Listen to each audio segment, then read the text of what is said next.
Thank you for joining us. Thank you, Rory. Give us a bit of a sense of how you ended up where you are, a little bit about your childhood, your youth, and how these questions of risk analysis. Oh, and also I forgot to say another thing that Alastair cares deeply about, which is sport. You're also very interested in. So tell us about all this. Yeah. I mean, it's a series of happy accidents, I think, basically. I grew up in East Lansing, Michigan, which is in the middle of the country, but, it's an educated place. It's a college town. My dad was a professor. Went to University of Chicago, so staying in the Midwest. Graduated. I actually spent a year at LSE. I spent a year abroad, London School of Economics. I'm embarrassed to say now it's like 24, 25 years ago. I'm embarrassed.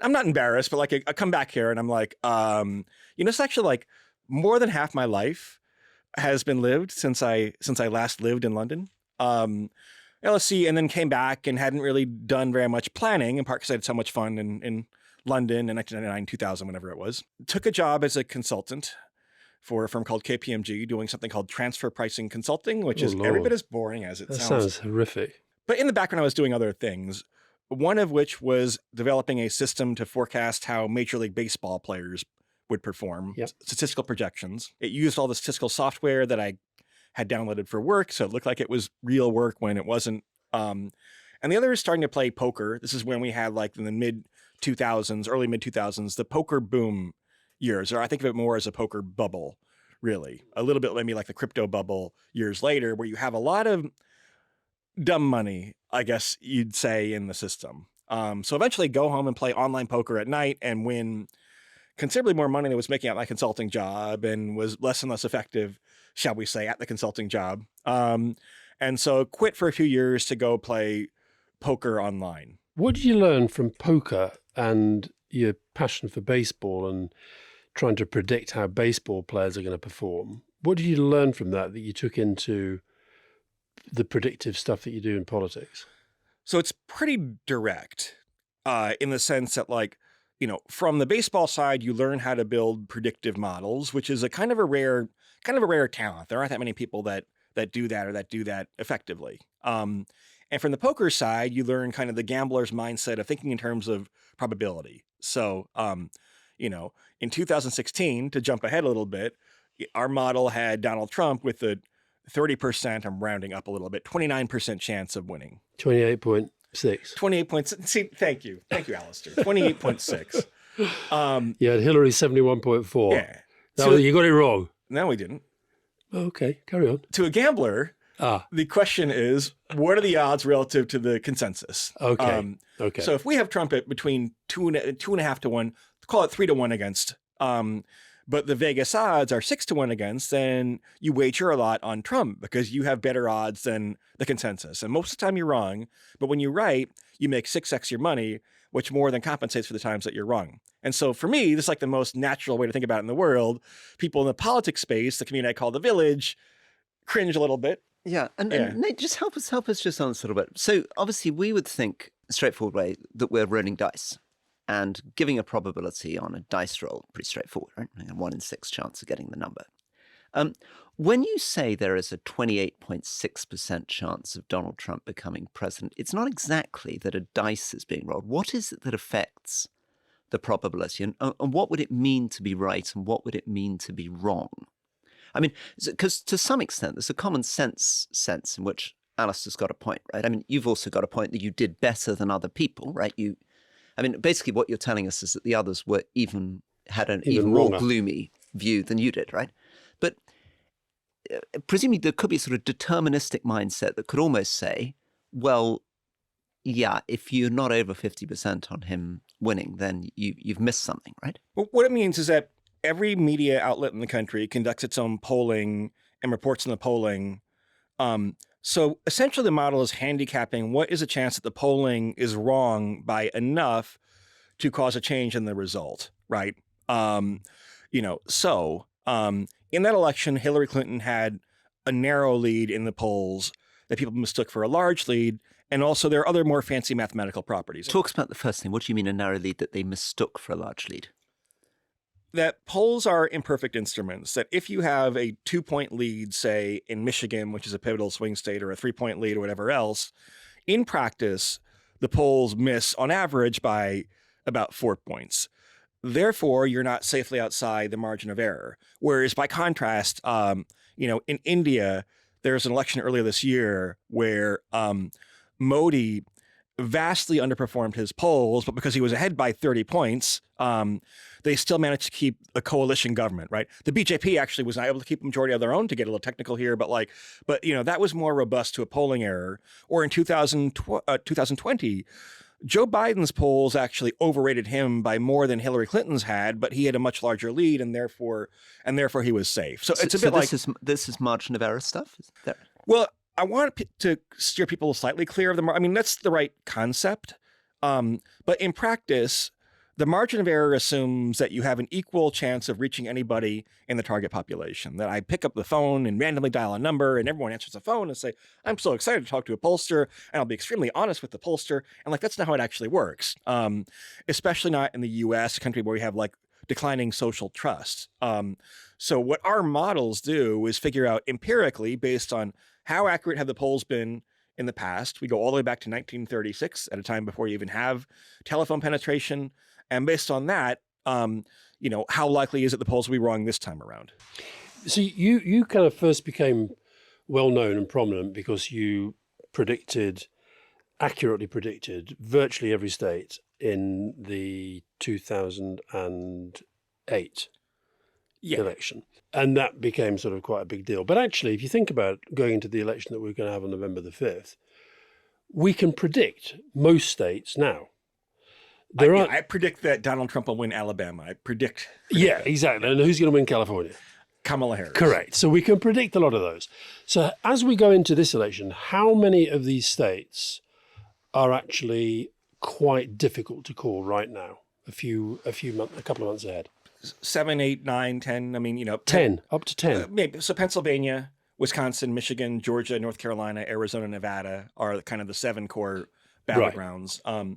New Hampshire is not quite certain. If things really trended toward Kamala Harris, Florida and Texas are unlikely, but not impossible. If things really tended toward Trump, Minnesota, Virginia, but we're getting on a pretty fringy list of states. So on polling, what's the point in America of doing a kind of a nationwide poll? What's the point of doing that? I more or less agree with that. A nationwide poll is helpful if you only have the budget for one poll, and therefore you want a snapshot, there's a debate, see before and after. But yeah, I more or less agree that there are too many national polls and too few. Well, there are plenty of polls. We have plenty of polls. But your polling method essentially is relied upon there being loads and loads and loads and loads of polling, and then you drill down into the numbers.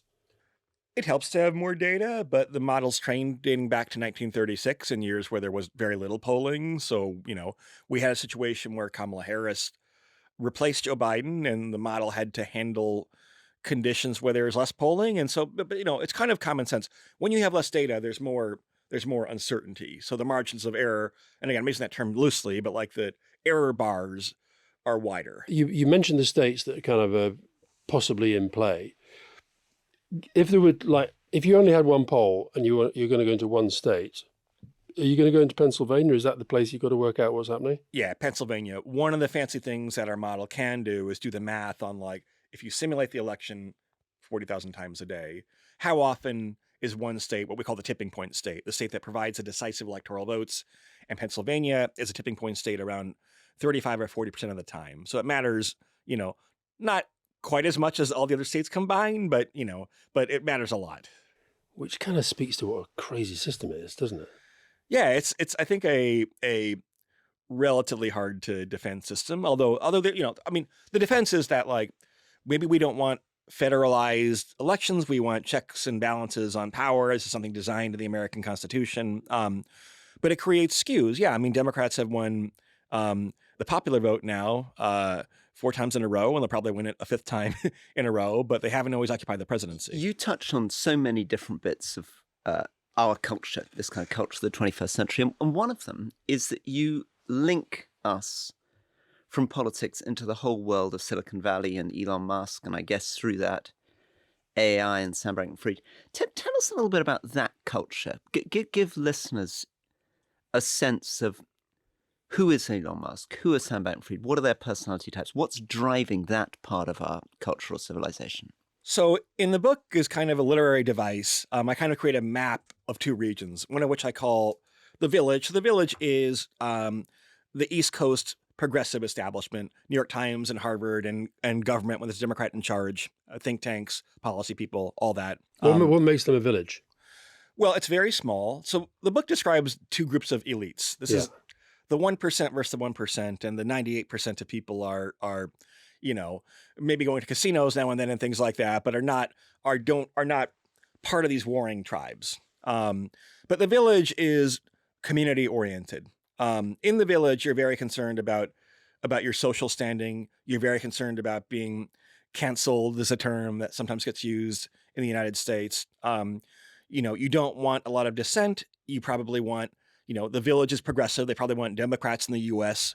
to win elections. So you don't want to say things that would help, Donald Trump. If they're true, you're not supposed to say that. It gets labeled as misinformation or whatever. So it's very kind of community driven.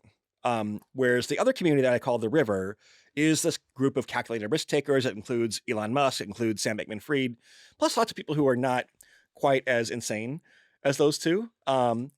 Silicon Valley, Wall Street to some extent, Las Vegas certainly, Miami and the crypto boom. But it's people who take risk. People who take risks. And the Village is cautious. Absolutely. Yeah. Which you see, I think, a little bit with COVID in the US.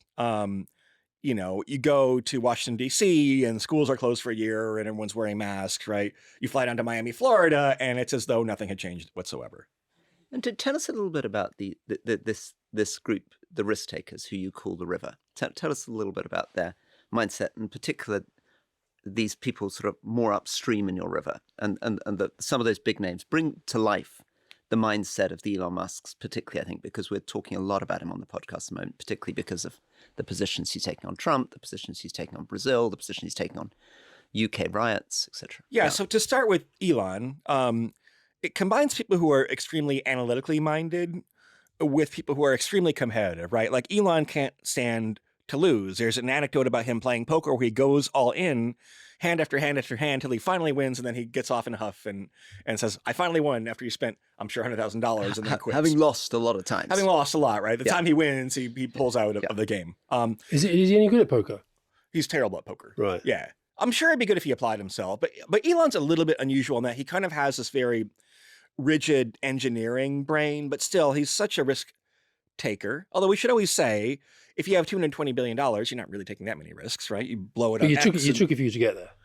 Yeah, but he kept doubling down every time he had the opportunity and made a lot of good bets. I mean, SpaceX and Tesla and Neuralink and co-founded OpenAI, and it is quite remarkable. I think you have to, at this point, say this is not just pure random chance. But the same things, I mean, this is kind of comes through very clearly in the Walter Isaacson biography of Elon Musk, where the same side of the coin that makes him very successful makes him kind of difficult in certain ways. I think gives him often quite poor political instincts in certain ways. I mean, he used to kind of brand himself as, I'm a moderate, right? You can't say that at that point. He's pretty right wing. I don't say that in a pejorative way, like, therefore everything else he does is erased, but like plainly he's endorsing some ideas that are far to the right of the political center. Do you think he's one of those business people who's decided that because he's so successful with money and he's so wealthy, that he's entitled to political power without any sense of political accountability? And is he overreaching?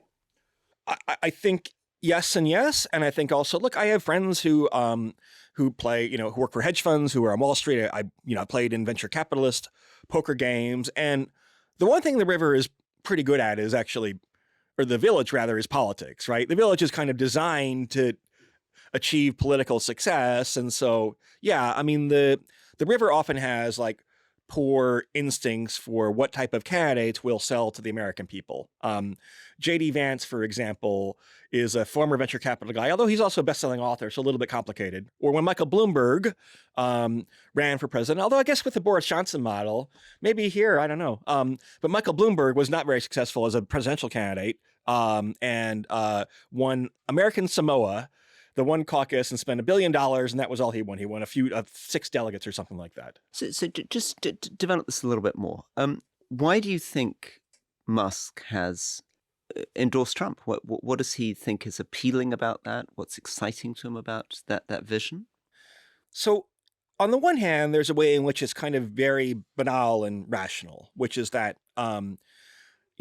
under Lena Khan, the Federal Trade Commission has cracked down a lot on big tech. The Biden administration has favored shops that are unionized, which Tesla is not.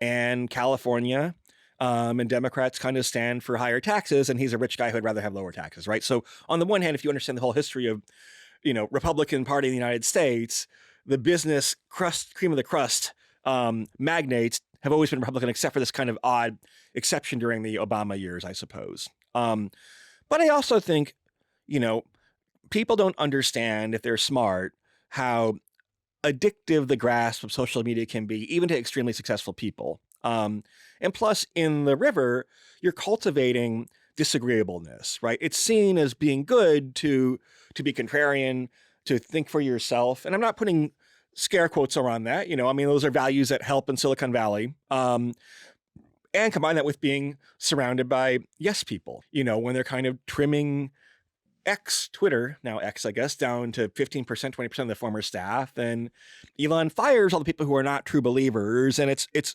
becomes quite hard to get reliable data when everyone in your orbit, stands to profit from you or will get fired if they don't flatter you. And so the combination of being pilled, I guess the term it is, on social media. And also I think there's something about I've been around Twitter since kind of it existed and following people on social media.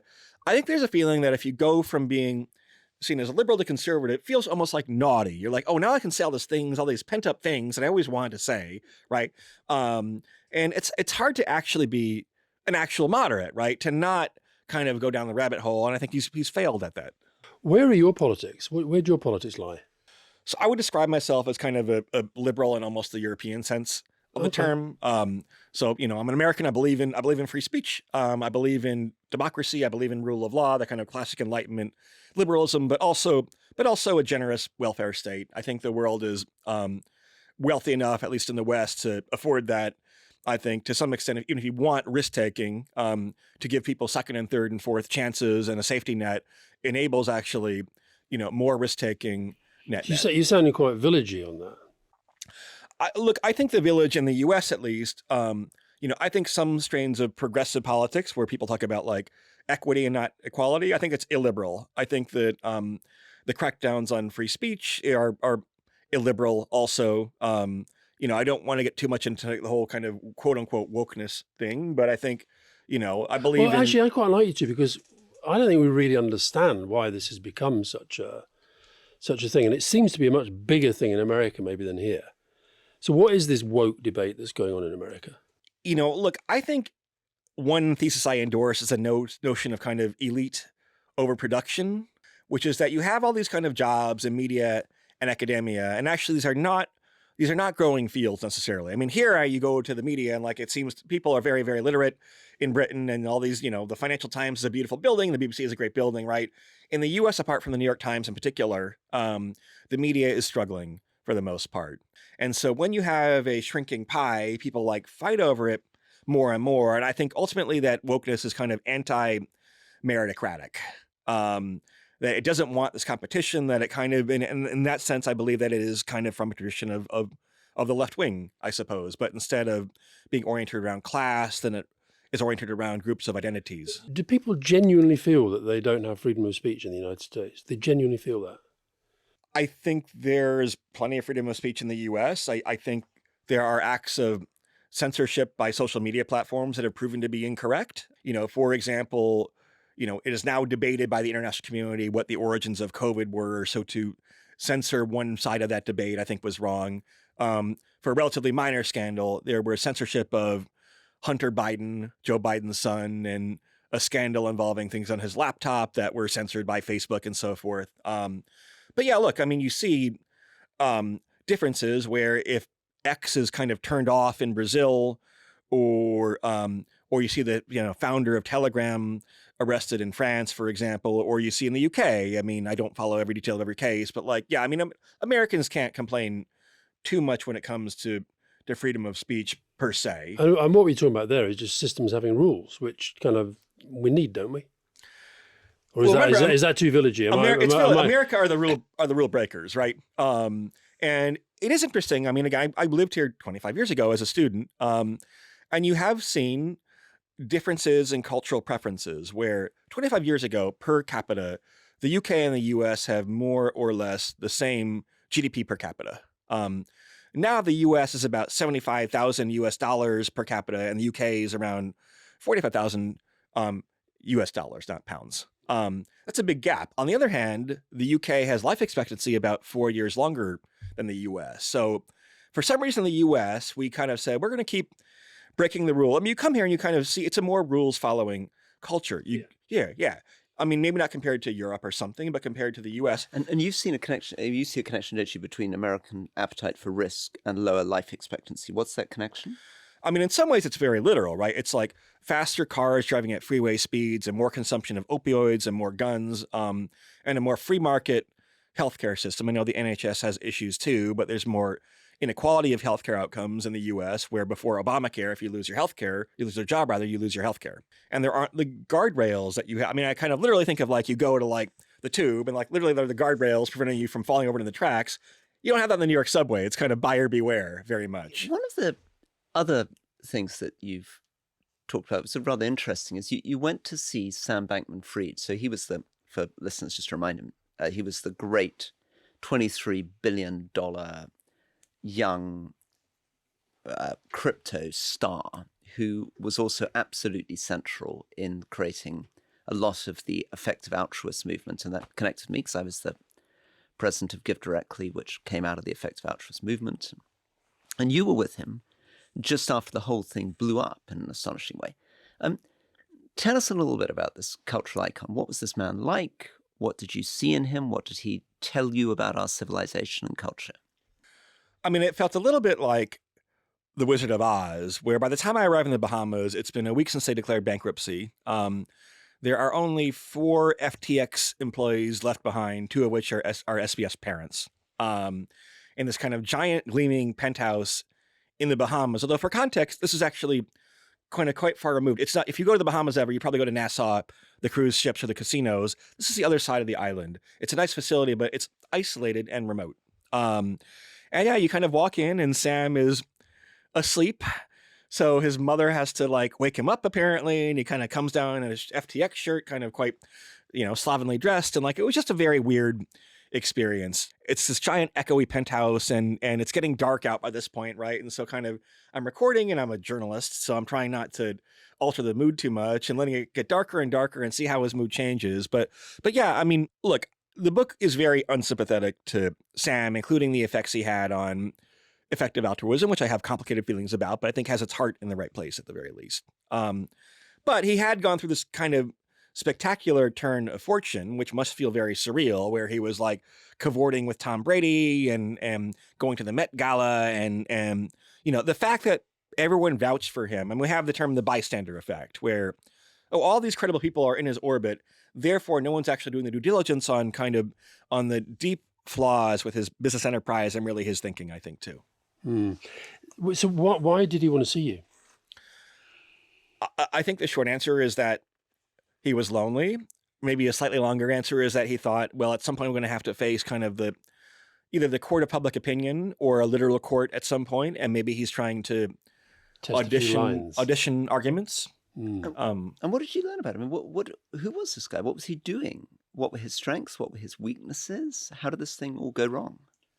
So he is a self-admitted utilitarian, which doesn't have to be a derogatory term, right? Derogatory term. But it means that he believes that the ends justify the means. Even if that means cheating and stealing, if in the long run you can repossess capital from these crypto people who have deposited money and then go and make a bunch of big bets in the crypto market, then you make more money than you give it to charity, although he also wanted to be influential in politics. So you quickly see how utilitarianism becomes self-justifying and self-rationalizing. But also I think he's a degenerate gambler. He really likes to make bets and really likes to have action. I spent a year as part of the book betting on NBA games, the basketball league in the US. And like you have a lot of adrenaline from like making trades and making bets. He had built a nice not quite safe, but like a crypto exchange, you don't have to actually make bets, right? You just have to have good user interface and customer service and whatnot, and you kind of take fees. And he couldn't abide by the idea that he had $10 billion sitting in a bank account, and all he had to do was change some code on the back end and wire it to his girlfriend's hedge fund, and then he can like make $10 billion worth of bets, which he thought he couldn't lose. That's not quite true. He actually did think he could lose, but he decided that like it's so fun to make bets, and the opportunity to become a trillionaire. I mean, he thought he might become the world's first trillionaire. He gave himself a 5 to 10% chance of becoming the American president at some point, and he was really, really, really willing to gamble on the upside. How do you think you'll be handling jail?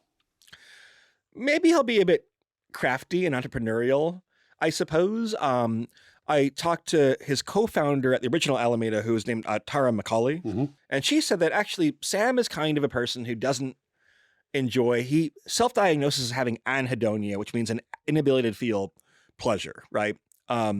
So most of us might feel, okay, we work hard, but at the end of the day, we go and I don't know what, we ride in our motorcycle, or we have, sexual relations, or we eat and drink or do drugs or whatever other things we enjoy, or travel and get the thrills from doing that. And that might motivate us.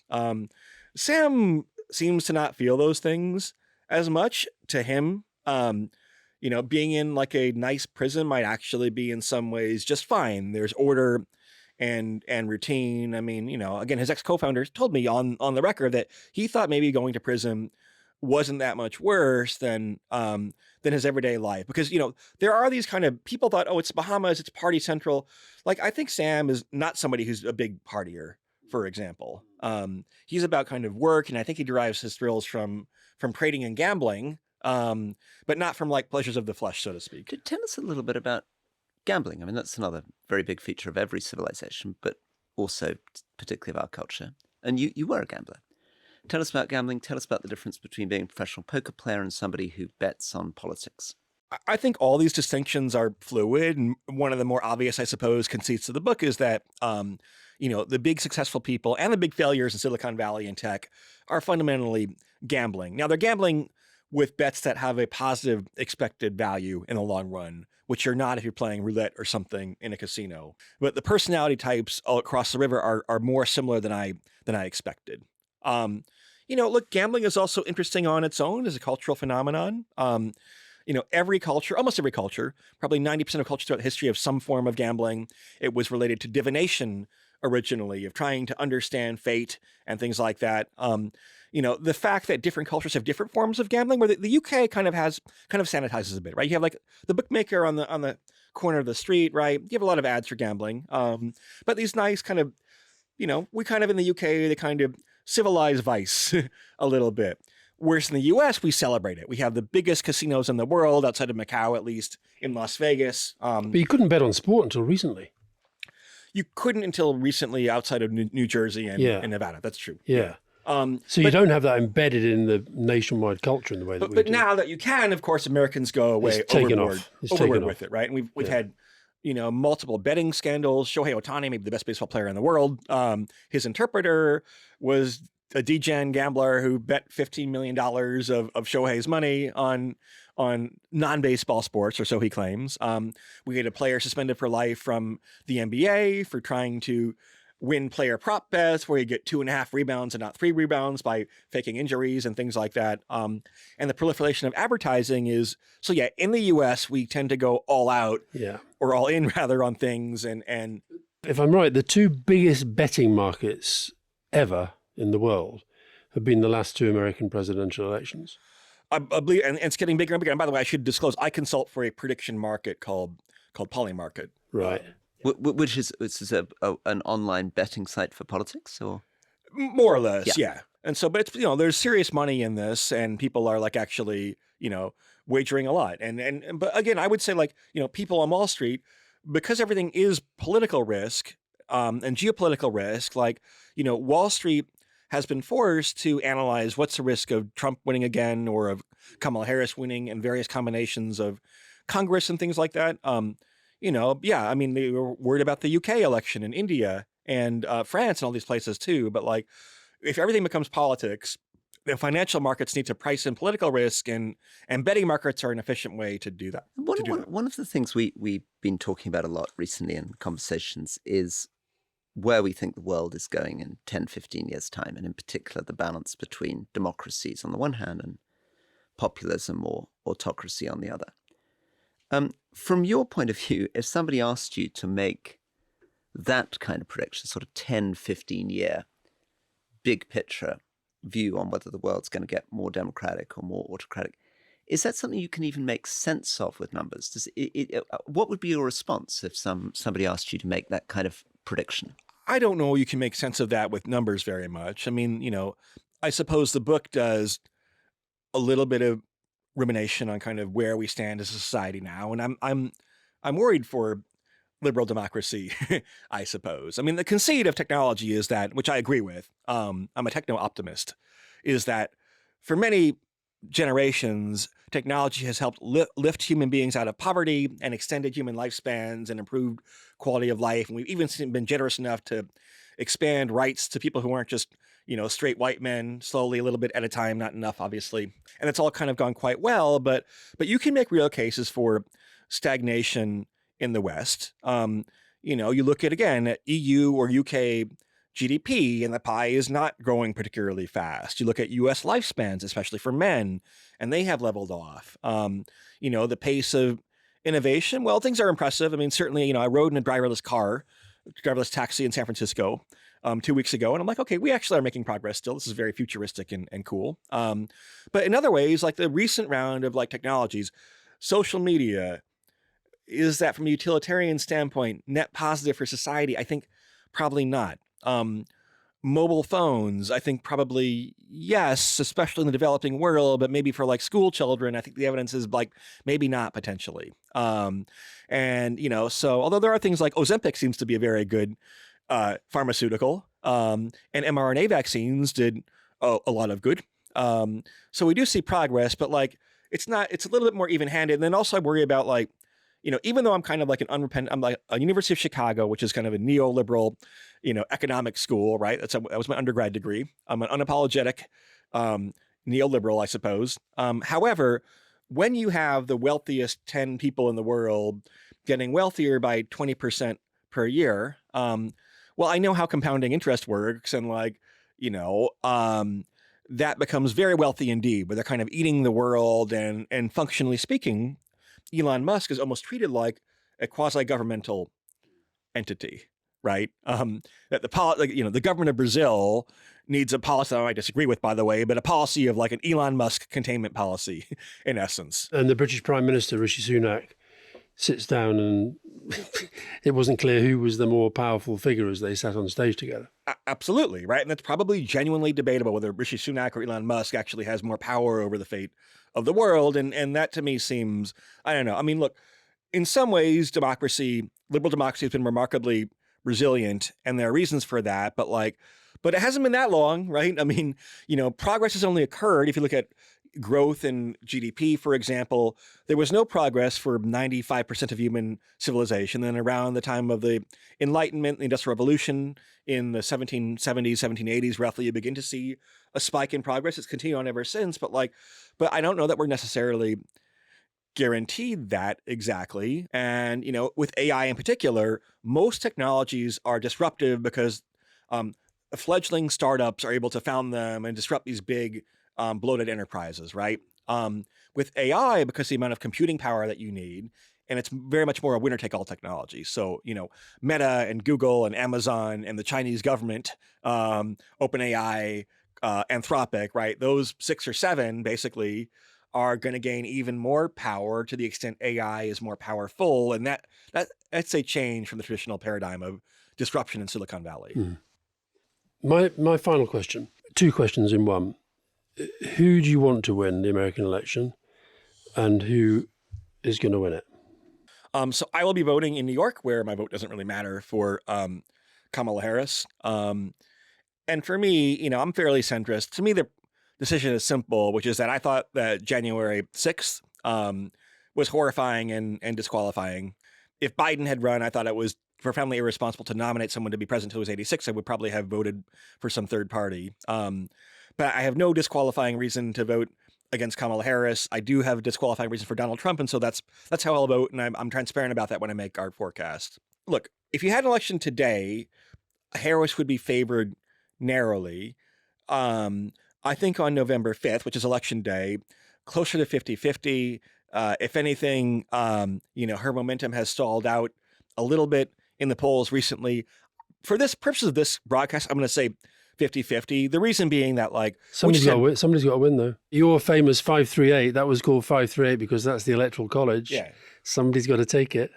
When you make a bet, you go to Ladbrokes or Paddy Power or whatever, right? They take a 4% cut, right? I don't think it's worth betting with the 4% cut, basically. I don't think I have enough profit margin. I think it's close up to 50-50. Partly, too, we just had Labor Day in the U.S., so there's kind of like a pause on polling. So we don't have a great measure on where the race stands now. A week before the first debate, 2 weeks after the convention, we're kind of looking back in time a little bit. Right. That was good for Kamala, but she's fading a little bit. And so, if you look at our model, it says 55-45 Trump, actually. So you can abide by that, but that might change in the span of a week, and it probably will change in 2 weeks' time after the debate. What are the factors that we tend to miss? So let's say we get this predictions about this forthcoming American election completely wrong. What would be 2 or 3 things that we're likely to have missed that can explain how we screw these judgments or predictions up? Well, it depends on in which direction it's wrong, right? If Trump wins by a wider margin than people predicted, I think you might look toward what's happening toward younger Black, Hispanic, and Asian American voters in the U.S. So for a long time, because of the civil rights era, that African American voters voted overwhelmingly Democratic in the United States, but those memories are fading, and there is some polling data showing that among like younger Black voters, especially younger Black men, that they may be more open to voting for Republicans, and same for younger Hispanic men. Voting for Republicans or voting for Trump? Is it a Trump thing? Good distinction for Trump. For Trump, maybe more than other Republicans. And what do they see in him? I think they see somebody. Well, it was when Joe Biden was the candidate that. Biden was very alienating, I think, to younger voters. I mean, he was 81 years old, going on 82, would have been 86 by the end of his second term, and comes across that way. I mean, his references are dated. And remember, like, younger voters in the U.S. Have not gotten the candidate they want for quite a long time, right? They backed Bernie Sanders in 2012, got Hillary Clinton, backed Bernie Sanders in 2016, got Joe Biden, did not have a competitive primary in 2020, and so losing younger voters is a real concern, I think, for Democrats. And also maybe feeling as though like they were able to take for granted like the Black vote, for example. I mean, if you ask Black voters, Hispanic voters, Asian voters, they often say, actually, I'm pretty conservative culturally, but I appreciate the welfare state, and I maybe trust the government to do some redistribution, protect the working class. So as Democrats have become more college educated, focusing more on culture war issues, that I think can be alienating to working class voters of color potentially. So did you feel that Kamala Harris's speech at the convention was speaking to that? I thought she did something smart at the convention, which is that she was speaking mostly to men. If you look at the rhetoric, it was about the United States is competing with China and we've got to kick China's butt, right? And she said, our military force is really lethal. And isn't that cool, right? We're really strong and powerful military.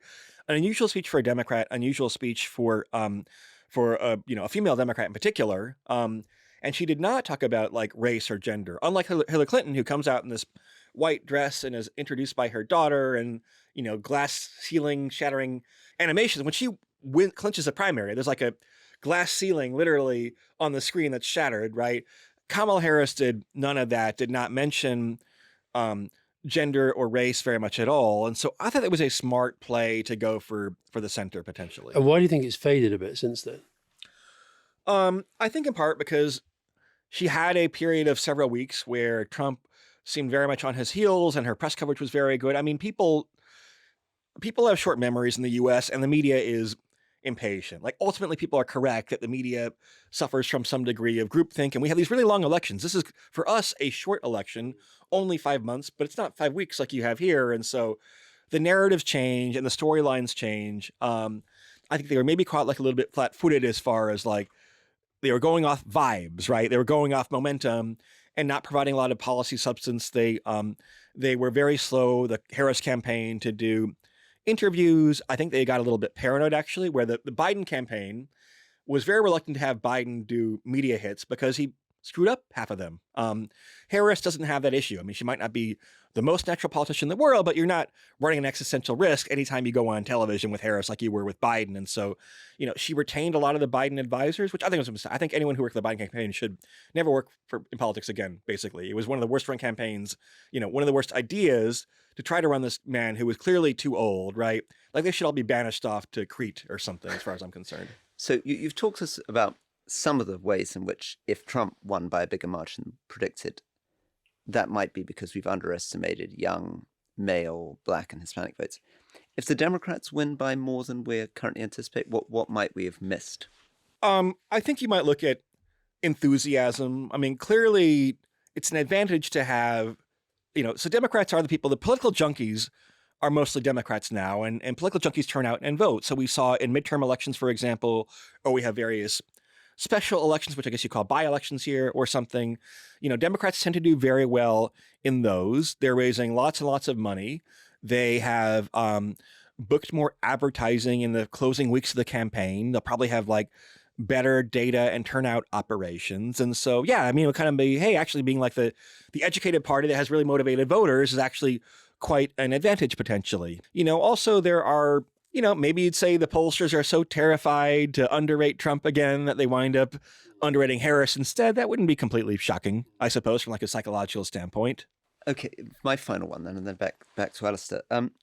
You will be under pressure a lot from companies and individuals who want to think about the next 5, 10, 20 years because they need to often make investments and bets which are 5, 10, 20-year investments. How do you give honest advice on that when presumably your mathematical models suggest that it's very difficult to make accurate predictions that far out? I mean, is it not a little bit like predicting the weather 5, 10 years out?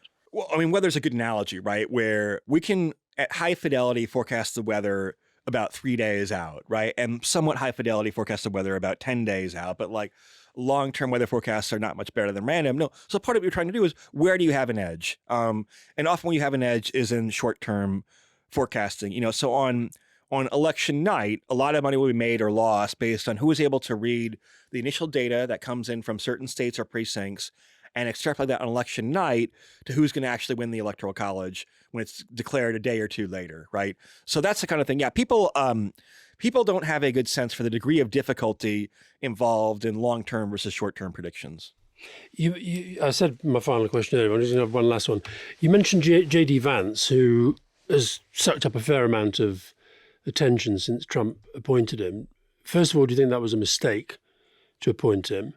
And given we've talked earlier about Pennsylvania, do you think that Harris made a mistake in not appointing Josh Shapiro, or have you, a bit like Rory, fallen in love with Tim Walz since he was appointed? I think they were both mistakes. Look, I think that Trump picked J.D. Vance at a time when he had just been shot, I guess he was shot, grazed with a bullet, which could have been quite a bit worse if he had turned a different direction. At that moment, I was actually in a poker tournament in Las Vegas, right? I just busted out of the poker tournament and texted my friend Maria, I'm out of the tournament, and by the way, someone shot Trump. You should probably turn on the news. But it's a moment he was riding high when it seemed like Democrats were not going to succeed in their effort to push Biden aside. Even I at that point was like, oh, forget the models, right? This is just divine intervention that Trump is going to win this election. So he picks Vance at a moment when he thinks he can't lose and that he'll therefore cement the MAGA Make America Great Again legacy for the future. Vance is young and clearly quite bright, right? But, doesn't sell very well to the average swing voter in Pennsylvania. I think Walz is closer to being a defensible. I think on his own, he'd be a perfectly fine choice, right? I think they were a little bit short-term focused, right? They wanted to kind of keep the good vibes going. They had a lot of momentum, but it was, but it's July and you have to continue the momentum until November. And there's going to be something that upsets the apple cart at some point. And so I would just have made the percentage play. Pennsylvania determines the election result about 35-40% of the time. You have a very popular governor in Pennsylvania who clearly wanted the job, very talented. And yeah, I would have said, let's look toward the long term and in the long term, momentum, I want that extra point in Pennsylvania come November. Will you personally be putting a bet on the election? If they're both kind of, you're basically saying it's a toss-up. It's even. So if it's evens, who do you back? Neither person. Yeah, then I'd just be wasting my money, right? I mean, or you could have a gamble and flip a coin or something. No, on election night, I'll be doing, as well as writing for my newsletter subscribers, I'll be doing some consulting work. I will probably not be betting directly on the outcome, but the people I'm talking to might, and I have no moral problem with that. Well, thanks for all your time. Thank you, Alastair. Thank you, Rory. Thank you very much for coming. So, Nate Silver, Mr. 538. Well, I thought, I mean, obviously, I see him as an extraordinary example of all these different strange strands in American culture, which we kind of touch on glancingly, but are right at the heart of his world. And it touches with, as I said, your interest in sport, political betting, politics, Elon Musk, effective altruism, Silicon Valley, quality tax. So I do think he's a really interesting route through. And you can see his personality is obviously very, very, in a sense, mathematical, risk-based, quantitative. He shares a lot in common with I guess, the mindset of the sort of Peter Thiels or different. But he's not of them. But he's not of them. No, he's not of them ideologically at all. I think I got it wrong, didn't I? Because it was 2008, he got 49 out of 50. 2012, 50 out of 50, the States. 2020, 48 out of 50. But 2016, I mean, I'm not having that. He said, "No, I wasn't wrong. I wasn't wrong." No. What he means by that is that he was less wrong than other people. He won on the betting, I guess. Yeah. But no, if you're saying 71% chance, Yeah. if I read that rightly, he's basically saying Hillary's winning. Yeah. Right. And just for the historical record, Hillary, alas, did not win. And it is quite amazing if you think, I can remember at the time, this hype that there was around him, because he was the one guy who successfully predicted the election. But most elections, he admitted, didn't he, that, Alabama and California, it's not a difficult call. Yeah.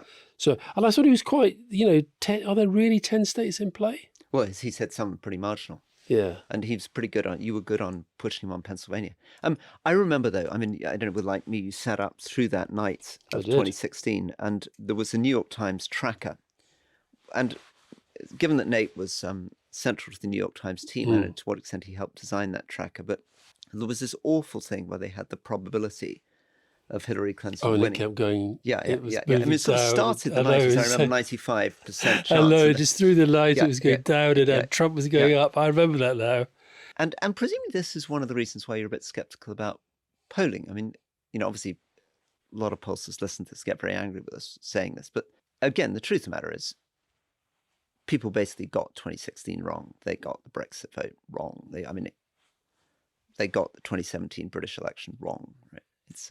Well, it's not that they got them wrong necessarily, because they presumably were recording accurately what people were saying. But I think the other thing in American, I talked to another pollster out in Chicago, and he was saying that a lot of their polling, they don't even check whether people are registered. So, like, you can ask people how they're going to vote, who aren't going to vote because they don't have a vote. I think he accepted that So yesterday, Fiona sort of said, "Oh God, have you seen this poll in America?" And it was like Harris was down a bit, and what have you. But it's like a nationwide poll. They're utterly pointless. One, it's a vast country. Two, that does not speak to the outcome. What it does say is, you'd rather, if you're a Democrat, you want her to have a reasonably sized lead, because you're going to need that to carry the Electoral College. But I'd far rather that there was every week a decent poll in Michigan, a decent poll in Wisconsin, a decent poll in Pennsylvania, etc. Well, let's maybe finish on what I thought the kind of killer point that you made at the end was, which is this question of whether, if it goes wrong, people are going to come back to, you should have gone with Josh Shapiro, and that the Walz decision is a weird luxury.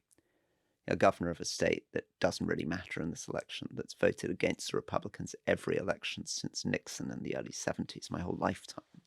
It's voted Democrat. Does it make that? I mean, I don't know. I'm jury out on whether it makes that much difference who the vice president candidate is. And we were both at Chicago. Well, I think I think you may be right, actually, because I have a sort of in the back of my mind, someone correct me on this, but I think when Gore was vice president, he didn't manage to carry his own state. I don't think he carried Tennessee. Is that right?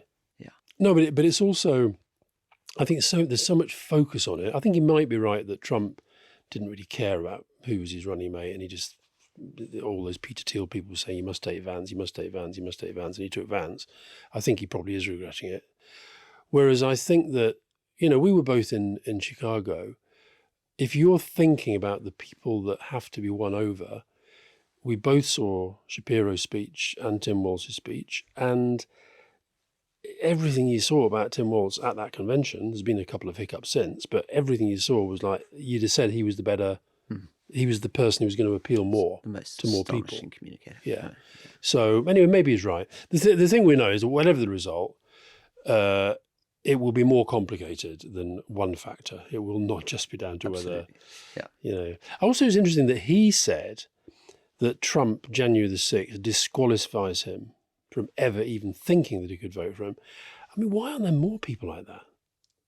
I'd have thought there'd be millions of people like that, but you don't meet many of them who say it as clearly as he did. It's weird that. And I suspect he was going to vote Democrat anyway. Not disqualifying it. Yeah. Good. Thank you. Onwards and upwards.